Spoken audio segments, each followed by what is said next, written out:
तो फाइनली आज मैं एमसीयू की टाइमलाइन का पार्ट 2 लेकर आ चुका हूँ। लास्ट पार्ट में मैंने आपको बताया था कि एवेंजर्स कैसे फॉर्म हुए थे और इटर्नल्स कैसे बने थे। एंड अगर आप लोगों ने वो पार्ट नहीं देखा है तो ऊपर आई बटन में वो शो हो रही होगी वीडियो, तो उसको जाकर देख लेना एक बार। वेल आज की इस वीडियो में मैं बात करने वाला हूँ आयरन मैन 3 से लेकर कैप्टन अमेरिका सिविल वॉर में एवेंजर्स के टूटने तक। जहाँ पर अगर मैं आयरन मैन 3 मूवी की बात करूँ तो इस मूवी की स्टोरी दिसंबर 2012 में यानी कि एवेंजर्स मूवी के इवेंट्स के जस्ट बाद ही शुरू होती है, जहाँ पर हम ये देखते हैं कि टोनी स्टार्क न्यूयॉर्क बैटल के बाद से एक बीमारी से जूझ रहा होता है और वो बीमारी एक डिप्रेशन लाइक बीमारी होती है जिसका नाम PTSD है। एंड इस वजह से सपने में टोनी को एलियंस वगैरह दिखाई देते रहते हैं और इसी वजह से टोनी बहुत ही ज्यादा इमोशनली वीक हो गया था। लेकिन फिर एकदम से टोनी को पता चलता है कि एक मैंडरिन नाम का आदमी है जो कि एक टेररिस्ट है, वो बहुत ही ज्यादा टेररिस्ट अटैक करवा रहा है और इसी वजह से उसका जो घर होता है वो पूरी तरीके से तहस नहस हो जाता है। लेकिन फिर भी उस हादसे को टोनी और उसकी फैमिली सर्वाइव कर लेते हैं। लेकिन जो टोनी होता है वो किसी और सिटी में चले जाता है जहाँ पर सब लोगों को ये लगता है कि टोनी मर चुका है। लेकिन जो टोनी स्टार्क होता है वो एक बच्चे की हेल्प लेता है और पता लगाता है कि मैंडरिन है कौन। लेकिन जैसे ही वो मैंडरिन को ढूंढता है उसे पता चलता है कि वो मैंडरिन है ही नहीं, बल्कि वो जो है वो फेक मैंडरिन है। और ये नाटक वो इसलिए कर रहा था क्योंकि उसको ये सब करने के लिए एल्ड्रिच किलियन यानी कि इस मूवी के रियल विलन ने कहा था।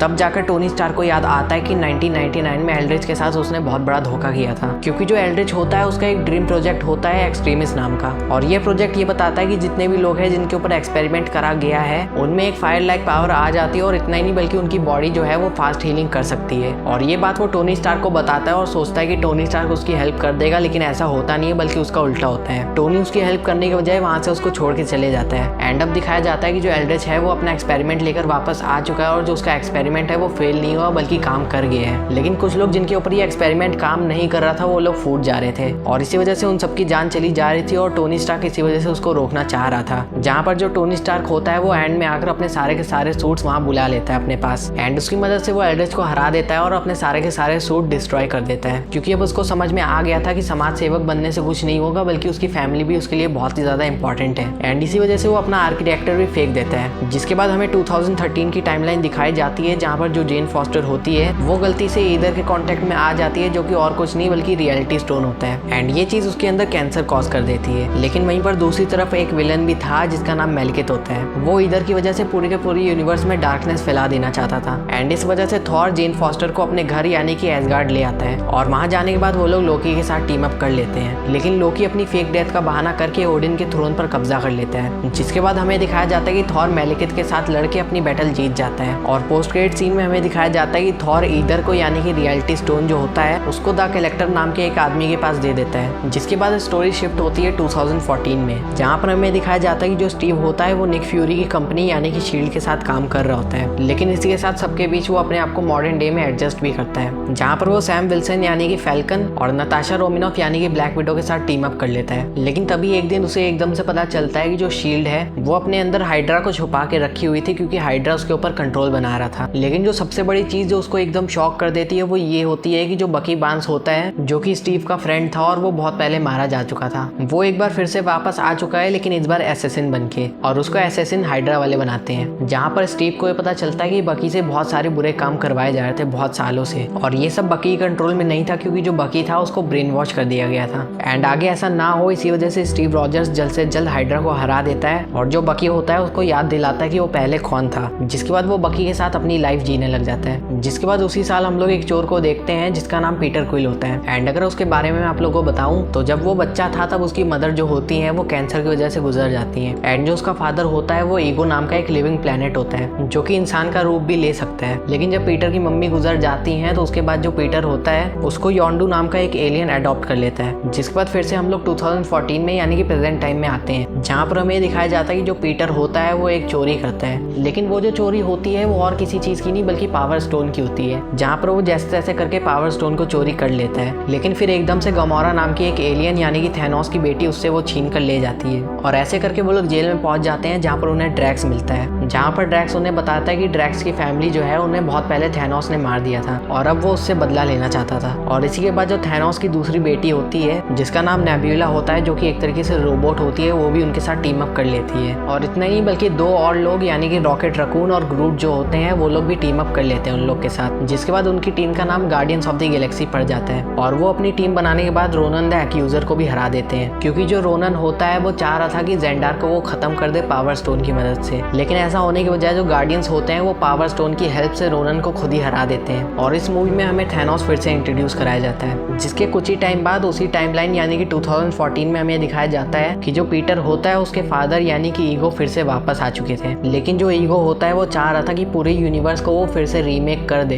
एंड इस वजह से उसको पीटर की पावर की जरूरत थी। लेकिन पीटर हेल्प करने की बजाय उसके इविल माइंड को समझ जाता है। इसी वजह से पीटर उसकी हेल्प नहीं करता है और सारे के सारे गार्डियंस मिलकर ईगो को हरा देते हैं, जहाँ पर योंडू अपना सैक्रिफाइस दे देता है पीटर की जान बचाने के लिए। जिसके बाद 2015 में एवेंजर्स रेड मार देते हैं हाइड्रा के बेस के ऊपर, क्योंकि हाइड्रा के पास लोकी का रिसेप्टर था। लेकिन वहाँ जाकर एवेंजर्स को दो भाई बहन के बारे में पता चलता है जो कि म्यूटेंट होते हैं। अब ये म्यूटेंट क्या होते हैं वो मैं आपको बता दूंगा, लेकिन अभी नहीं। बैक टू द स्टोरी हमें दिखाया जाता है कि जो टोनी और ब्रूस होते हैं वो मिलकर अल्ट्रॉन को बनाते हैं, जो कि एक एआई होता है। और ये सब इसलिए क्योंकि टोनी को पीटीएसडी बीमारी की वजह से एक डर था कि किसी ना किसी दिन एलियंस आके उन सबके ऊपर हमला कर देंगे। लेकिन जो लोग होते हैं वो अल्ट्रॉन को बिल्कुल भी पसंद नहीं कर रहे थे, और इसी वजह से जो अल्ट्रॉन होता है वो समझ जाता है कि ह्यूमैनिटी बहुत ही ज्यादा हेटफुल है, और इसी वजह से वो एवेंजर्स के ऊपर बैकफायर करके अपनी खुद की टीम बना लेता है। और ये सब रोकने के लिए एवेंजर्स फिर से एक बार रोबोट को क्रिएट करते हैं, जो कि और कोई नहीं बल्कि विजन होता है, जिसको जिंदा करने के लिए वो लोग उसके ऊपर माइंड स्टोन लगा देते हैं। और एवेंजर्स विजन की हेल्प लेते हैं ताकि वो लोग अल्ट्रॉन को हरा सकें, जहाँ पर उनका साथ दोनों बाकी के म्यूटेंट्स यानी कि पीटर और वांडा भी देते हैं। और जैसे तैसे वो लोग अल्ट्रॉन को हरा देते हैं, लेकिन जो हॉकाई होता है उसकी जान बचाने के चक्कर में पीटर यानी कि क्विकसिल्वर जो होता है वो अपनी जान दे देता है, और जो हल्क होता है वो एक स्पेसशिप में बैठकर कहीं और चले जाता है। जिसके बाद उसी टाइमलाइन में हमें एक और चोर से इंट्रोड्यूस कराया जाता है, जिसका नाम स्कॉट लैंग होता है। उसको हैंक पिम नाम के एक साइंटिस्ट की बेटी यानी कि होप वैन डाइन ट्रेन करती है। स्कॉट येलो जैकेट नाम के एक विलन को हराता है, जिसके बाद वो नया एंटमैन बनता है। एंड इतना ही नहीं बल्कि अपनी बेटी के साथ टाइम स्पेंड भी करता है। जिसके बाद 2016 में हमें दिखाया जाता है कि जो सोकोविया अटैक हुआ था यानी कि जो एज ऑफ अल्ट्रॉन की फाइनल बैटल हुई थी उसमें बहुत सारे मासूम लोगों की भी जान गई थी, जहाँ पर हमें पता चलता है कि जितने भी सुपर हीरोज होते हैं जब वो किसी से भी लड़ते हैं तब बहुत सारे मासूम लोगों की भी जान जाती है। एंड इसी वजह से गवर्नमेंट अपना खुद का एक रूल लाती है जिसका नाम होता है सोकोविया अकॉर्ड्स, जो कि ये बताता है कि गवर्नमेंट जब चाहे सुपर हीरोज को यूज कर सकती है। एंड जितने भी सुपर हीरोज हैं वो गवर्नमेंट के कहने पे ही लोगों को बचा सकते हैं, जहाँ पर टोनी स्टार्क गवर्नमेंट के साथ खड़ा हो जाता है। लेकिन जो स्टीव रॉजर्स होता है वो इस चीज को डिक्लाइन कर देता है, क्योंकि उसको पता था कि अगर ऐसा हुआ तो सुपर हीरोज किसी को भी अपनी मर्जी से बचा नहीं पाएंगे और ये बहुत बड़ी गलती होगी। एंड इस वजह से टोनी और स्टीव अपनी खुद की एक टीम बनाते हैं एंड आपस में लड़ना चालू कर देते हैं। लेकिन वो लोग एंड में आकर एकदम शांत हो जाते हैं। लेकिन फिर एकदम से टोनी को पता चलता है कि उसकी पेरेंट्स की जान और किसी ने नहीं बल्कि बकी ने ली होती है। एंड इसी वजह से वो बकी और स्टीव से लड़ता है, जहाँ पर एंड में आकर स्टीव अपनी शील्ड फेंक के चल जाता है और जितने भी एवेंजर्स थे वो डिवाइड हो जाते हैं। जिसके बाद हमें ये पता चलता है कि उनकी जो लड़ाई हुई थी उन सब के पीछे मास्टरमाइंड और कोई नहीं बल्कि जीमो था, जिसकी फैमिली सोकोविया हादसे में मारी गई थी। एंड इस वजह से वो बदला ले रहा था, जिसको बाद में जेल भिजवा दिया जाता है। एंड पोस्ट क्रेडिट सीन में हम लोग ये देखते हैं कि स्टीव बकी को शांत करने के लिए उसे वकांडा भेज देता है, जहाँ का किंग टीचाला यानी कि ब्लैक पैंथर होता है। बाकी इसी के साथ अगर आप लोगों को ये वीडियो अच्छी लगी हो तो वीडियो को एक लाइक कर देना। एंड अगर आप लोग चैनल पर नए हो तो चैनल को सब्सक्राइब करके जाना। मिलूंगा नेक्स्ट वीडियो में, तब तक के लिए गुड बाय।